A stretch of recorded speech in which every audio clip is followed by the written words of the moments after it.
This is not a video I thought I'd be making this week. Photo Gear here in Auckland had a Nikon ZR and an ME-D10 microphone available, so I've purchased them. I went there first thing this morning. Team are absolutely amazing there. If you are in Auckland, please pop into their new store. It's not new, but it's relatively new, I guess. But it's a superstore. They have everything in stock, all the brands, everything else. So please check them out, and I'll put a link down below in the description where they are.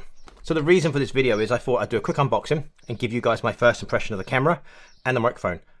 I'm like most of you out there. I haven't seen this camera in person. I've just watched the YouTube reviews and some of the reviews online as well. So I'm really excited about this camera. Probably more excited about this camera than I have been any other camera for the last couple of years. So let's unbox the camera and I'll give you my first impressions. I'll put the microphone over here. And so this is Z Cinema, or Z Cinema they're calling it. I've been watching too many American videos who call it Z, it's Z. And it's Nikon, not Nikon to me, I'm English. Nice little box. So I've got, I don't know what that is. Oh, okay. It's got, don't know why, but it has an embargo notice in the box.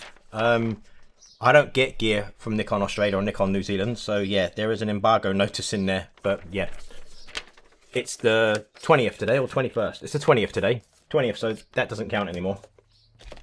It's got a USB-C to USB-C cable. I got my warranty information and a user manual. I won't be reading that. Okay, so obviously you've got a battery. I've got a neck strap. And I've got the camera. Oh, that's quite heavy. I wasn't expecting it to be that heavy. Right, anything else in there? Get anything else? Oh, no. Oh, okay. No battery charger. That's a bit disappointing.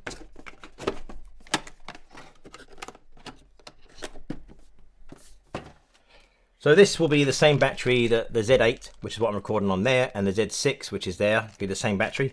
Oh, before I forget, the Z8 and the Z6 are both shooting H.265, 10-bit.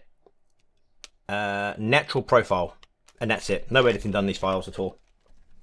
Yep, same battery. I do like the fact that Nikon give you these little caps with the battery, so when you're traveling you can put that over the end of the battery to protect the terminals from getting dust in there. They've always done that.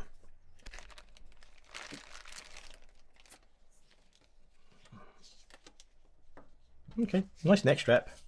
Yeah, nice neck strap. There you go. Using that.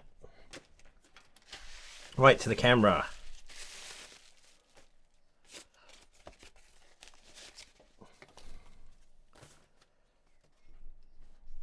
That's actually quite small. That's smaller than I thought it would be. There you go. If I put it there. On the back and on the bottom. That does feel smaller. Wait there, I'll be back. Hang on. This is my M11P. And there is no difference in size. They're the same height. I'll put it on that camera over there. Look, they're the same thickness. They're literally the same height. It's the same camera in size. Wow, that's incredible. That is really small. The grip's not that bad. I did hear a few people moan about the grip, but I don't think it's that bad. I do actually have a cage coming for this, because here in New Zealand, if you buy the camera, Nikon New Zealand will give you a free small rig cage. So there is a cage coming for it with a bigger handle, but I don't think that grip's that bad. No, I don't think it's that bad. A lot of people complained about it, but for what it is, I think that's fine. It's a very small, compact camera. Looks a bit weird with no buttons on the back here though. There's only a couple of buttons. Yeah, it's not bad. Let me put a battery in it. Let me put a lens on it first. So the lens I wanted to use on this camera is this lens, which is the 26mm 2.8. I keep forgetting because I've been using different brands on which way the actual caps come off. Line up the dot there. Yeah. So I actually got this lens to use on the ZR. One problem with this lens is it doesn't have a filter thread on the front, but the good part is the actual hood has a 52mm filter thread on it. So there you go. So I can attach solid ND. I tend to use solid NDs for video than variable NDs, especially when they're 52mm or smaller. And this is actually, I don't know if you can see it on there, but this is actually a Nikon filter. The memory card I'm going to use in there is one of my red CF Express Type B cards. Okay, so you got your power button here. Wow, that was fast. That is incredibly fast. Look how fast that turns on. Wow, that's really fast. Oh my god, that screen is huge. Well, here you go. The only screen I can show you at the moment next to is the screen on my, if I can turn that on, let me turn that on and go to menu. There you go, look at the difference in the screen. That is a really big screen. This in the front is a tally light, this red light, or a video light. And just behind that is where your sensor is. That little symbol there tells you where your sensor is. So if you're using manual lenses and you want to measure them out, you can use that. Not many people do that these days because they have focus peaking on the cameras. So on the top, you've got these buttons. Now, I'm hoping I can program one of these buttons on top for focusing. And the focusing is not done by the record button on the front, because I like back button focus, and there is nowhere to have a back button focus on this camera. So you have these two microphones up top, which are Nokia microphones, I believe. So you don't actually need to use the microphone that I've got. It does record really good audio on its own. That is an incredibly good camera. I do really like that. I think they've done an amazing job with this. And also, look, I don't know how quick it will switch between. Look at that. That's video mode, photo mode, video mode, photo mode, video mode, photo mode. That is quick. You've got, obviously, you've got your microphone in and a headphone jack. Now, this camera is the first camera in the world to have 32-bit internal recording via the microphone jack. You don't need to use an XLR module like the DMW XLR2 that Lumix have for their new cameras. You don't need to use that. It actually records 32-bit internal. And it has a new hot shoe. I don't know what they're calling this, but there is a new, I don't know if you can see it in there, you might not be able to, but there are terminals hidden in the back of here, which is for accessories like a Tascam XLR module. I don't mind the size, but actually, because I would shoot video like this, I won't shoot video like this. I don't want people keep going on about, oh, the grip's not very nice, but you hold it with two hands. If you're waving it around like that, yeah, of course it's not going to be very good. But if you're holding it like that, that is a really comfortable grip. That's nice. Nice texture to that rubber too. Okay, right, so lenses that I'll be using on this camera are these plastic fantastic lenses. That's the 40mm. Move that out of the way a minute. I've got the 40mm. And I also have the 28mm. Now the reason I call them plastic fantastic is for some reason Nikon put plastic mounts on the back of these. I don't know why, because these are not cheap lenses. These are the retro, vintage look lenses. They look really nice. Let me put one on the camera. One of those lenses. That's a 28mm 2.8 lens on there, and that is such a small package. That is really nice. And these have 52mm front filter threads, so I can use the same. This is a, like I said, this is a Nikon filter. There you go. Load that for video. The 28mm and the 40mm are identical in size. If you're a subscriber to my channel for a while, you will know that I shoot with red cameras. I've just sold my Komodo X because that was a Canon RF mount. And I will be buying the Komodo X Canon Z mount, or Z mount, whichever country you are in. Because it makes sense to have the same mount on my Z8, Z6 Mark III, the ZR, and the Komodo X.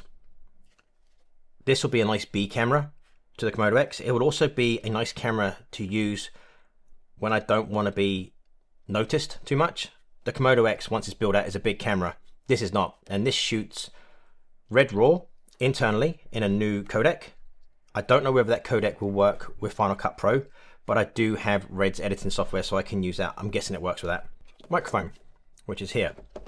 Now this is a brand new microphone for the new hot shoe that camera has. Oh, wow, there's another embargo notice in here. I don't actually think anybody in New Zealand reviewed this, so I don't know why. Maybe they did in Australia, because this is Australia, Nikon Australia, it says at the top here. So yeah, but there's an embargo notice which doesn't affect me because I didn't get this early and I paid for it. We've got that, I've got that, which looks like a that looks like a mouse that's been run over. Look at that. A dead cat, or we're going to call that a dead mouse now because it's so small. Okay, microphone. Wow, that's small. Ah, it's got a cover on it. Okay, good. I was wondering that. This is the new terminal system that's on the hot shoe of the ZR. I guess the Z8 Mark II, the Z9, or the new Nikons will have the same hot shoe. So these will work with all the new Nikons. They do not work with any of the Nikons before the ZR. They don't have this terminal system built into the hot shoe. So there's a cover it comes with as well, which is quite nice. So you turn it down like that and it locks the cover in place. So you turn the screw, undo it, and it will slide off. So you put it on like that and it locks down, so it protects those terminals. Always protect those terminals because you don't want to damage any of these pins on there. Okay, there's the microphone. And I'm guessing this is a bag, which would be quite nice to keep it in. Yep, there you go. Oh, it's a nice little bag actually. So you can put that microphone in there, and I guess it's got drawstring. There you go, it's got drawstring on it. There you go. So you can keep the microphone in the bag. So it comes with the bag, and it comes with the dead mouse, not a dead cat. Normally they call it a dead cat on the bigger microphones, but we're going to call that a dead mouse because it's so small. So let's attach it to the camera. Slide in, okay, like that. Turn it down, and that's fixed. And then you've got your I'm guessing that goes over. Okay, like that. Okay, just on the side you got the switch. If I turn it on, you'll see these red lights come on back and front, and they go off. And then when I hit record, you see they light up. So they're record lights. But the nice thing with this is you can turn them off. So it's not so obvious that you're recording. This little tally light, I'm not sure if you can turn that off or not. I would recommend keeping it on because it's not that bright and you can see what you're recording. That is a nice little microphone. So the top has shock absorbers, but this part doesn't. So you've got different modes on here, which I will test to see what it's like. Look at that. That is a small camera. That is a small cinema camera.